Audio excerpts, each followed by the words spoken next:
Hello दोस्तों, मैं हूं यूएस चौबे और मैथ्स पाठशाला ऑनलाइन एजुकेशन में मैं फिर से एक सजेशन देने आया हूं अब तमाम विद्यार्थियों के लिए। आशा है आप लोगों का बोर्ड परीक्षा बहुत ही अच्छी गई होगी और आप सब बहुत ही अच्छा स्कोर कर रहे होंगे। परीक्षा कैसा गया कृपया कमेंट बॉक्स में जरूर लिखकर हमें बताएंगे। हम जो आज बताने आए हैं वो बोर्ड परीक्षा और रिजल्ट के बीच में जो गैप होता है, उस गैप में आप लोगों को क्या करना चाहिए, आप लोगों को क्या नहीं करना चाहिए। समय बहुत इम्पोर्टेंट है और इतना इम्पोर्टेंट है कि मान लीजिए कि 10th एक ऐसा स्टेशन है जहां से बहुत जगह की गाड़ियां खुलती हैं। चाहे आप दिल्ली जाना चाहें, हरियाणा जाना चाहें, पंजाब जाना चाहें, देश के विभिन्न स्थानों के लिए गाड़ियां खुलती हैं। 10th के एग्जाम और परीक्षा का गैप एक स्टेशन अगर मान लिया जाए इसको, अब आपको तय करना है कि हमें आपको कहां जाना है। लेकिन बात यह है कि यहां कितने देर इंतजार करते हैं और इस इंतजार का हमें क्या फायदा मिलता है। आप ये जो इंतजार है, ये जो खाली समय है, इसका हम सब कैसे उपयोग करें, आपको इस टॉपिक पर विचार करना है। और आज का विषय भी हमारा यही है और हम लोग आज इसी टॉपिक पे चर्चा करेंगे।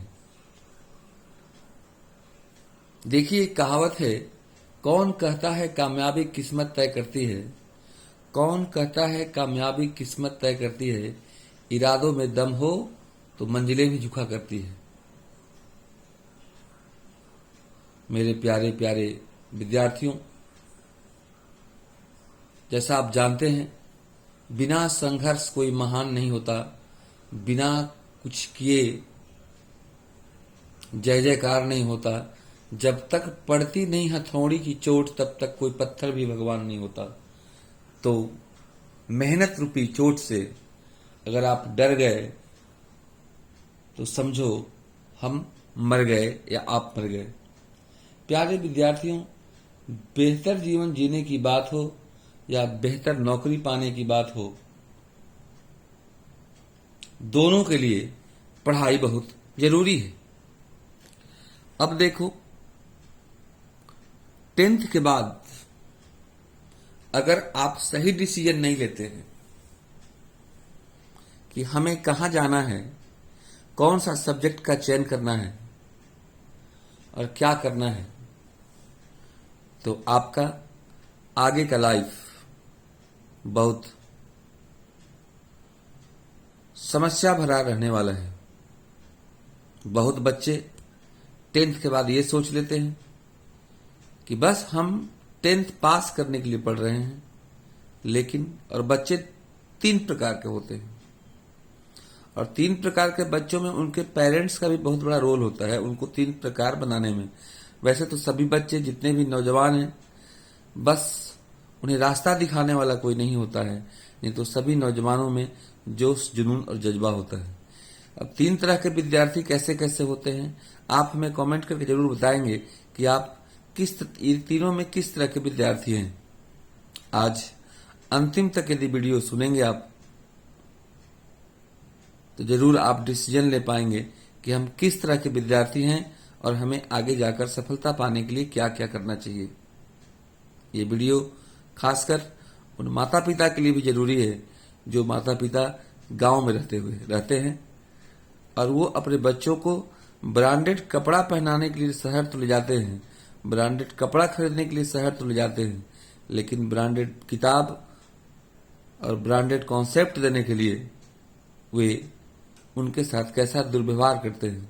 देखिएगा, आज इस वीडियो के माध्यम से आपको पता चलेगा कि उन माता पिता में भी कितनी गलती होती है। तो पहली तरह के बच्चे कैसे होते हैं, आइए हम बताते हैं आपको। पहले तरह के बच्चे होते हैं जो सोचते हैं कि चलो परीक्षा खत्म हो गया, जिस दिन परीक्षा समाप्त होता है उस दिन वो राहत का सांस लेते हैं, परीक्षा सेंटर के इधर उधर थोड़ा घूमते फिरते हैं। इसके बाद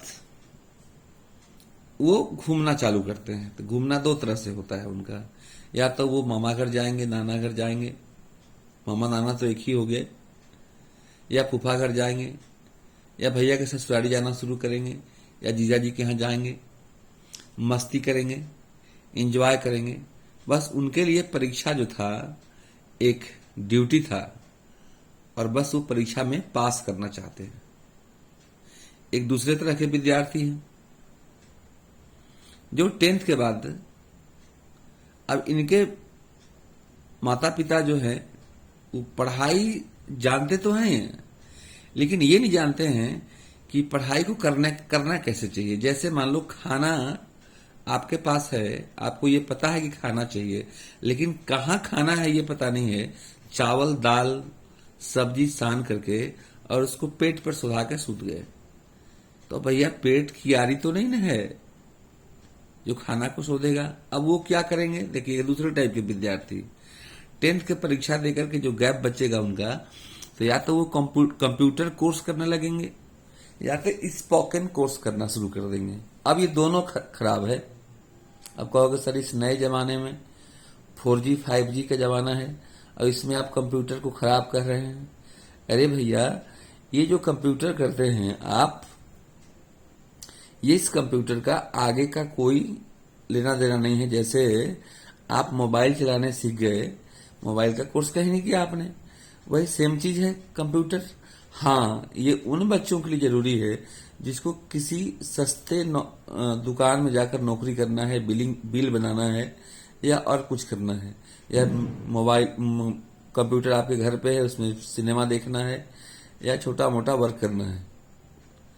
अब स्पोकन इंग्लिश वाले क्या करते हैं, स्पोकन में गए, अब ना उनको ग्रामर का नॉलेज है, ना उनका वोकेबुलरी सही है, एक भी वर्ड मीनिंग नहीं उनको आता है। अब वो स्पोकन में जाएंगे और स्पोकन वाला उनको सिखलाएगा कि देखो बेटे दर्जी के साथ इंग्लिश में ऐसे बात की जाती है, देखो बेटे बस पर चढ़ोगे तो कंडक्टर से ऐसे बात किया जाता है, देखो बेटे घर में जाओगे तो पापा मम्मी से ऐसे बात किया जाता है, देखो बेटे बाजार जाओगे तो दुकानदार से ऐसे बात किया जाता है। अब आप बताइए, वो भी बताएंगे कि टीचर से ऐसे बात किया जाता है। अब वो बेचारा लड़का दर्जी के पास जा रहा है तो दर्जी अंग्रेजी में बात ही नहीं समझेगा, वो मार्केट में जा रहा है दुकानदार इंग्लिश में बात ही नहीं करेगा, घर जाएगा वहां इंग्लिश में बात ही नहीं करेगा। और वो टीचर भी जो पढ़ा रहे हैं अगर वो भी रोड पर मिल जाएंगे तो वो भी बात नहीं करेंगे। तो क्योंकि इन्वायरमेंट नहीं मिल पाता है इसलिए वो स्पोकन इंग्लिश करना भी खराब है। अरे स्पोकन इंग्लिश एक तरह की भाषा है, जैसे जो हमारे लेबर कैटेगरी के लोग भी होते हैं, अगर बंगाल में जाते हैं तो बंगला सीख के आते हैं क्योंकि उस कल्चर में रहते हैं, वो हरियाणा जाते हैं तो हरियाणा में सीख के आते हैं, वो गांव देहात में जाते हैं वो तो सीख कर आते हैं। तो इंग्लिश एक सब्जेक्ट नहीं है डियर, इंग्लिश एक भाषा है और उस भाषा को सीखने के लिए ग्रामर का नॉलेज होना जरूरी है, वोकेबुलरी का नॉलेज होना बहुत जरूरी है। उस स्पोकन से कोई फायदा नहीं होने वाला है। हाँ, एक तीसरी कैटेगरी के बच्चे होते हैं और इसी कैटेगरी के बच्चा आपको भी बनना चाहिए। और तीसरे कैटेगरी के पेरेंट्स भी होते हैं। वो किस कैटेगरी के हैं, उनके पेरेंट्स को ये पता होता है कि 10th के बाद हमारा 3 तरह के रास्ते हैं, एक आर्ट्स का रास्ता है, एक कॉमर्स का रास्ता है और एक साइंस का रास्ता है। अब देखिए तीनों रास्ते कैसे कैसे हैं, आप खुद आज के बाद चयन कर लेंगे कि हमें तीनों रास्ते में क्या क्या फायदा होने वाला है और क्या क्या इनमें पढ़ाइयाँ होती हैं। तीसरे प्रकार के जो पेरेंट्स हैं या बच्चे हैं, वो 10th के बाद यदि उनको साइंस लेना है 11th 12th में, तो अपने बच्चों को 8, 9 और 10th तीनों सब्जेक्ट के साइंस मैथ्स को अच्छा से रिवीजन करने के लिए बोलते हैं। क्योंकि अगर 11th में आप देखो, पहले मैं साइंस की चर्चा करता हूं, इसके बाद कॉमर्स की, इसके बाद आर्ट्स की चर्चा करूंगा डियर। अगर 11th में आपको साइंस लेना है डियर, तो साइंस लेने के दो रास्ते, एक मेडिकल लाइन है, एक नॉन मेडिकल लाइन है। तो मेडिकल में बायो से पढ़ते हैं, नॉन मेडिकल में मैथ से पढ़ते हैं, जिसमें आप इंजीनियरिंग लाइन में जा सकते हैं। तो जिनको मेडिकल लाइन में जाना होता है वे चूंकि जानते हैं कि 11th में हमारा जो साइंस है, जो फिजिक्स केमिस्ट्री और बायो है, वो 9th का से रिलेटेड है, तो 9th का पूरा सिलेबस, चाहे वो बायो हो, चाहे फिजिक्स हो, केमिस्ट्री हो, मैथ हो, ये सब पढ़ लेते हैं। 11th का बहुत सारा मैथ 10th के मैथ पर आधारित है, जैसे आपका ट्रिगोनोमेट्री हो गया, कोऑर्डिनेट ज्योमेट्री हो गया, अलजेब्रा का पोर्शन हो गया, तो उसका रिवीजन करते हैं, मतलब कि अपना बेस मजबूत करते हैं, ताकि हम 11th में जाएं तो हमें कोई समस्या ना हो। जिनको आर्ट्स लेना होता है, अब देखो ऐसा नहीं है, बहुत बच्चे सोचते हैं कि हम तो साइंस नहीं ले रहे हैं तो कमजोर हैं। ऐसा नहीं है। आर्ट्स में यदि ले रहे हैं आप तो उसमें बहुत सारा ऑप्शन है। आप समाज सेवा के क्षेत्र में जा सकते हैं, सोशोलॉजी पढ़ करके। आप हिंदी पढ़ करके साहित्यकार बन सकते हैं, हिंदी के प्रोफेसर बन सकते हैं। पॉलिटिक्स पढ़ करके एक अच्छा राजनीतिज्ञ बन सकते हैं।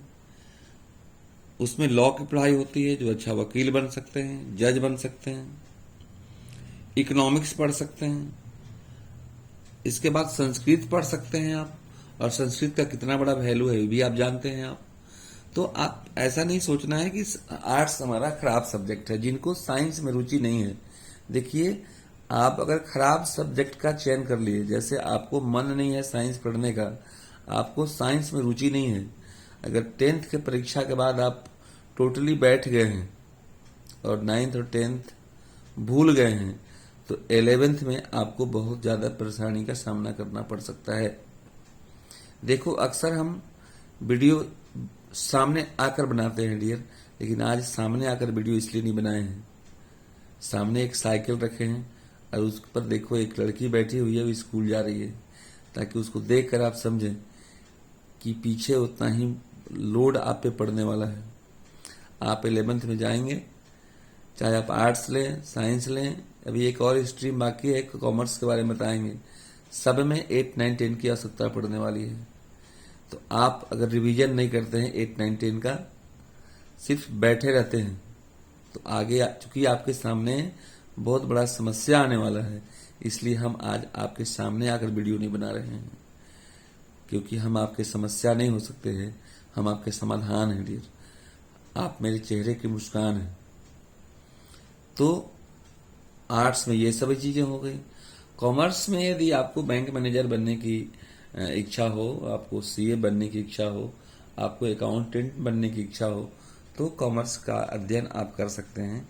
और उस कॉमर्स में भी जितने भी आपके मैथ्स हैं, लाभ हानि जो पढ़े होंगे आप, प्रॉफिट लॉस, प्रिंसिपल, इसके बाद पढ़े होंगे आप चक्रवृद्धि ब्याज, जो भी चीज पढ़े होंगे, उन तमाम चीजों पर आपको फोकस करना चाहिए और उस सभी चीजों का प्रैक्टिस करना चाहिए। अभी जो आप सोचते हैं, जैसे बहुत बच्चों के दिमाग में ये होता है कि हमारी पढ़ाई जो है सिर्फ क्लास को पास करने के लिए हो रहा है। क्या करोगे आप 10th पास करके, क्या करोगे आप 11th पास करके, क्या करोगे आप 12th पास करके, क्या करोगे आप ग्रेजुएशन करके, बीए, बीएससी, बीकॉम करके, क्या करोगे आप एमए, एमएससी, एमकॉम करके। क्योंकि इन सभी को पास करने के बाद भी कंपटीशन से गुजरना होगा डियर, और कंपटीशन इतना टफ हो गया है कि जब तक आपको किसी भी सब्जेक्ट की विस्तृत जानकारी नहीं होगी, तब तक आप कंपटीशन में सक्सेस नहीं हो सकते हो। अतः यदि आप 10th के बोर्ड देकर अगर घर में बैठे हों या 12th बोर्ड देकर घर में बैठे हों, तो रिजल्ट का इंतजार मत कीजिए, अपने सब्जेक्ट से प्यार कीजिए, क्योंकि यही सब्जेक्ट का गहन अध्ययन, यही सब्जेक्ट का गहरा नॉलेज आपको जीवन में सफलता दिलाएगा। प्रतियोगिता इतना टफ हो गया है कि अगर 1000 पोस्ट के लिए बहाली निकलती है मेरे प्यारे विद्यार्थियों, उसमें 10 लाख लोग फॉर्म भरते हैं। उस 10 लाख में से 1000 नहीं, पहला बनना है आपको। तो उसके लिए आपको प्रतियोगी विद्यार्थी बनना होगा। अब इसमें उनके माता पिता का भी दोष होता है। सबसे बड़ा दोष ये है, मैं बोला ना कि अपने बच्चों को ब्रांडेड कपड़ा खरीदने के लिए तो वो विवश करेंगे या बच्चे जिद खरीद देंगे, ब्रांडेड मोबाइल खरीदेंगे, लेकिन उनको ये नहीं बनेगा कि एक अच्छा बुक, जैसे मैथ पढ़ रहे हैं तो आर डी शर्मा का मैथ दिया जाए, आर एस अग्रवाल का मैथ दिया जाए। साइंस पढ़ रहे हैं तो अच्छे अच्छे राइटर का वैरायटी के साइंस का बुक उनको उपलब्ध कराया जाए। वैरायटी के कपड़े वो खरीद सकते हैं, लेकिन वैरायटी के बुक नहीं रख सकते हैं। इसमें सबसे बड़ा दोष आप तमाम विद्यार्थियों का भी है कि पॉकेट मनी जब ही बचता है तो आप प्लान बना लेते हैं, या तो चलो एक दिन होटल में पार्टी कर लिया जाए, या एक टी शर्ट खरीद लिया जाए, जैसे कि आप सदर्थ प्रतियोगिता में भाग ले रहे हैं। ऐसा बात नहीं है डियर, आपको आगे जाकर के पढ़ाई के प्रतियोगिता में भाग लेना है। अतः आप अगर 10th के बोर्ड का एग्जाम देकर बैठे हुए हैं तो आप 9th और 10th रिवीजन करते रहिएगा। अगर आप 12th के एग्जाम देकर बैठे हुए हैं तो आप 9th, 10th, 11th, 12th सबका रिवीजन करते रहिएगा, क्योंकि आप 12th का परीक्षा दिए क्यों हैं? 12th के बाद कंपटीशन देने के लिए। आप 10th का परीक्षा दिए क्यों हैं? या तो आर्ट्स, साइंस या कॉमर्स लेने के लिए। तो अगर आर्ट्स में रुचि होगी, जो भी सब्जेक्ट आपको लेना होगा, हिस्ट्री लेना है तो हिस्ट्री 9th, 10th में है, 8 से शुरू है, 7 से शुरू है, उसका अध्ययन करें। हिंदी लेना है तो हिंदी भी 7, 8 से शुरू है, व्याकरण सब पढ़ें। अगर आपको संस्कृत लेना है तो संस्कृत भी तीता, अंति, सीता था, आमी, आवा आवा पढ़ें। तो मेरे कहने का जो भी सब्जेक्ट का को आपको आगे पढ़ना है डियर, हमारा विश्वास है कि आप इस खाली समय में उन सभी सब्जेक्टों का गहन अध्ययन करेंगे। वैसे हम साइंस में पढ़ने से क्या क्या फायदे हैं, आर्ट्स पढ़ने से और क्या क्या फायदे हैं, और कॉमर्स में और क्या क्या स्कोप है, इस पर भी एक वीडियो बनाएंगे। तब तक आप अगर इस चैनल को सब्सक्राइब नहीं किए होंगे तो जरूर सब्सक्राइब कर दीजिएगा, ताकि अलग अलग वीडियो जब हम बनाएं तो उसका नोटिफिकेशन आप तक पहुंचे और आप उसको देखें। हमारी कोशिश आपको सफलता मिले डियर। गांव में परीक्षा देकर यदि बैठे होंगे डियर, तो वक्त, घड़ी देखते हो ना, घड़ी 1 मिनट भी नहीं बैठता है, घड़ी का सुई नहीं बैठता है, चलते रहता है टिक टिक टिक टिक टिक टिक टिक टिक। वैसे ही आपका वक्त जा रहा है, और वक्त जो चला जाता है वो वक्त वापस नहीं लौटता डियर। आपको 2 लोगों के लिए पढ़ाई करना है। एक वैसे लोग के लिए जो आपसे बेइंतहा मोहब्बत करते हैं, माता पिता, भाई, एक परिवार और जो आपके भविष्य में जुड़ेगा, जो अभी जुड़ा नहीं है, क्योंकि उनको उनके सपनों को पूरा करना है आपको। और एक उनके लिए भी पढ़ाई करना है आपको जो आपसे नफरत करते हैं, जो आपसे जलते हैं, उनको भी सफल होकर आपको दिखाना है। तो आप खाली समय में बैठे नहीं, उस समय का सदुपयोग करें, क्योंकि समय बैठता नहीं है डियर। वक्त किसी का इंतजार नहीं करता। तो आप, मुझे उम्मीद है इस वीडियो से कुछ समझे होंगे कि हम आपको क्या कहना चाहते हैं। फिर मिलेंगे हम एक नए वीडियो में नए संदेश के साथ। हमारी शुभकामना आपके साथ है। आप कभी बैठे नहीं, जिस तरह से इस फिगर में साइकिल एक छात्रा हमेशा चला रही है, आप उसी तरह से आगे बढ़ते रहें। और सामने जो पेड़ दिखाई दे रहा है हरा भरा, उसी तरह से आप हमेशा हरा भरा रहें। हम फिर मिलेंगे एक नए वीडियो में नए संदेश के साथ। जय हिंद दोस्तों, आपका यूएस चौबे।